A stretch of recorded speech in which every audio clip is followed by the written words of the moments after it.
நண்பர்களே, உங்கள் முன்பு இன்றைய சிங்கநாதம் மன்னாருடைய சிவராமன். வணக்கம். நேற்றுக்கு நான் அனுப்பிச்ச வீடியோவில் உரை நிகழ்த்தும் போது என்னுடைய தலைமுடி பின்னால் கட்டி ஒரு போடப்பட்டிருந்தது.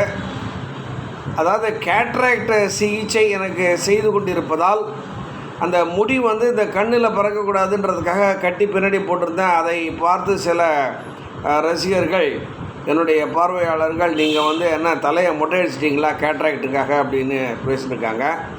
அப்படி அல்ல, இன்றைக்கி எல்லாத்தையும் ரெடி பண்ணி விட்டேன். சிண்டு கிடையாது இன்றைக்கி. அது போட்டோம். இனி செங்கோல், அதை பற்றி நான் இன்றைக்கி ஒரு விவரமான ஒரு உரையை நிகழ்த்த உள்ளேன். செங்கோல் என்றால் செம்மை ப்ளஸ் கோல், செங்கோல். இந்த செங்கோல்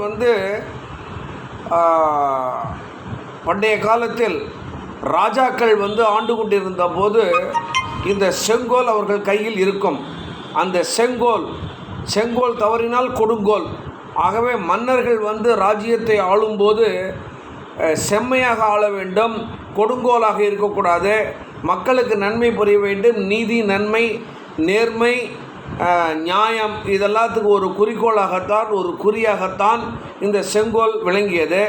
இந்த செங்கோலை பற்றி சிலப்பதிகாரத்தில் கண்ணகி கோவலன் அந்த ராஜா பாண்டிய மன்னன் ஒரு தவறான நீதியை இழைத்ததால் கண்ணகி தன்னுடைய சிலம்பை அங்கு உடைத்து அந்த மணிகளில் உள்ள வித்தியாசத்தை சொல்லி, உன்னுடைய செங்கோல் வளைந்ததா, நீ கொடுங்கோல் மன்னனா என்றெல்லாம் கேட்டது சிலப்பதிகாரத்தில் நாம் படித்திருக்கிறோம். அதுபோல் செங்கோலை பற்றி ஒரு 10 திருக்குறள் திருவள்ளுவர் எழுதியுள்ளார். ஆகவே செங்கோல் என்பது எவ்வளவு பெருமை மிக்கது என்பதை நாம் அறிய வேண்டும்.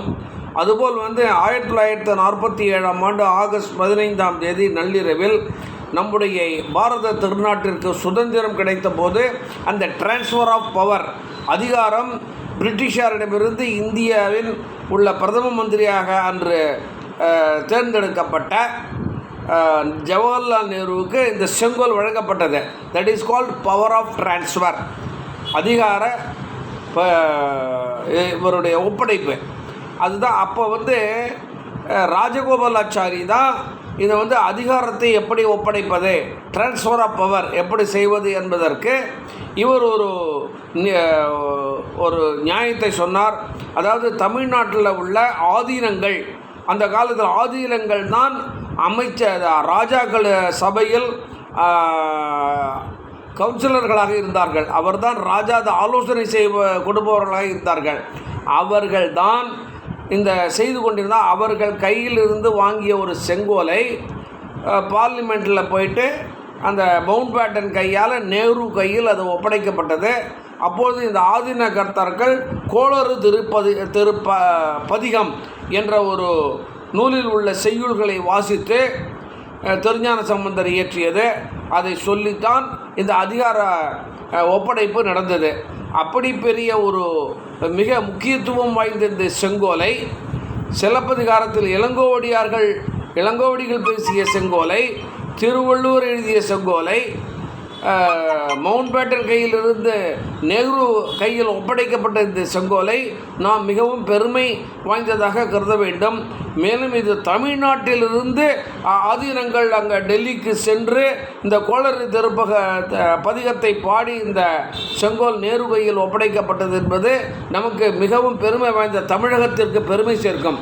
இந்த பெருமை சேர்க்கும் இந்த விஷயத்தை இந்த டிகேஎஸ் இளங்கோவன் சிறுமைப்படுத்தி பேசுகிறார், திமுக எம்பி. அதுபோல் சமாஜ்வாடி பார்ட்டியோடைய எம்பி இந்த செங்கோலை எடுக்க வேண்டும் என்று சொல்கிறார். இவர்கள் எல்லாம் சொல்லுவது என்னவென்றால், செங்கோல் என்றால் ராஜாக்களின் வழிமுறை வந்தது. ஆகவே இது ராஜ ஆட்சி கிடையாது, இது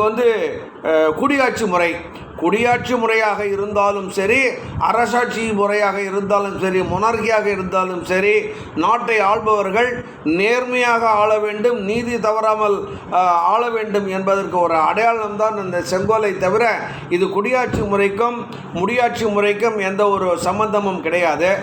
ஆகவே நமது பாரத பிரதமர் நரேந்திர மோடி அவர்கள் இந்த செங்கோல் என்ற இந்த செம்மையான கோலை நேஷனல் ஆந்தம், நேஷனல் கீதம், அதுபோல் national flag, national symbol, Ashok symbol ஆகியவை உள்ள அந்த சட்டத்தின் கீழ் இந்த செங்கோலையும் கொண்டு வந்து இந்த செங்கோலுடைய பெருமையை உயர்த்தி சொல்ல வேண்டும்.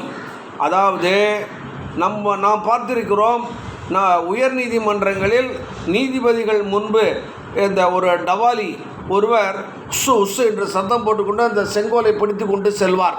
இதை நாம் பார்த்திருக்கிறோம். அதுபோல் மாநகராட்சிகளில் உள்ள மேயர்கள் அவர்களுக்கு இந்த செங்கோல் உண்டு. அதுபோல் இந்த செங்கோலை சட்டமாக்கி இப்பொழுது சட்டமாக இதை கொண்டு நரேந்திர மோடிஜி அவர்கள் பார்லிமெண்ட்டில் வைக்கவில்லை. இது சட்டமாக்கப்பட வேண்டும்.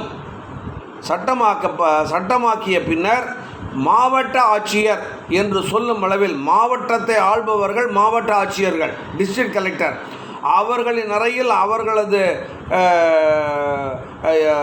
இருப்பு டேபிளுக்கு முன்னால் இந்த செங்கோல் இருக்க வேண்டும். ஒவ்வொரு மாவட்டத்திலும், இந்தியாவில் உள்ள அனைத்து மாவட்டங்களிலும் இருக்க வேண்டும். அதுபோல் ஆளுநர்கள்,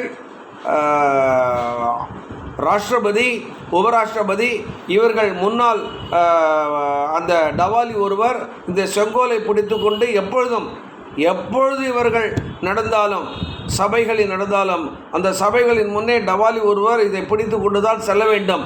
அந்த செங்கோல் மகிமை மக்கள் புரிய வேண்டும். செங்கோல் என்றால் செம்மையான கோல், நீதி தவறாமை, நேர்மை. இதை தூற்றுகிறார்கள் இந்த சமாஜ்வாடி பார்ட்டி கட்சியுடைய உத்தரப்பிரதேச வடநாட்டு எம்பிக்கள். இதற்கு ஆதரவு போவது, நம்மளுடைய தமிழக எம்பிக்கள் போவது மிகவும் அநாகரிகமான செயல். தமிழகத்திற்கு பெருமை சேர்க்கும் செங்கோலை, தமிழக புலவர்கள் எல்லாம் பாடிய இந்த செங்கோலை நாம் போற்றி புகழ வேண்டும்.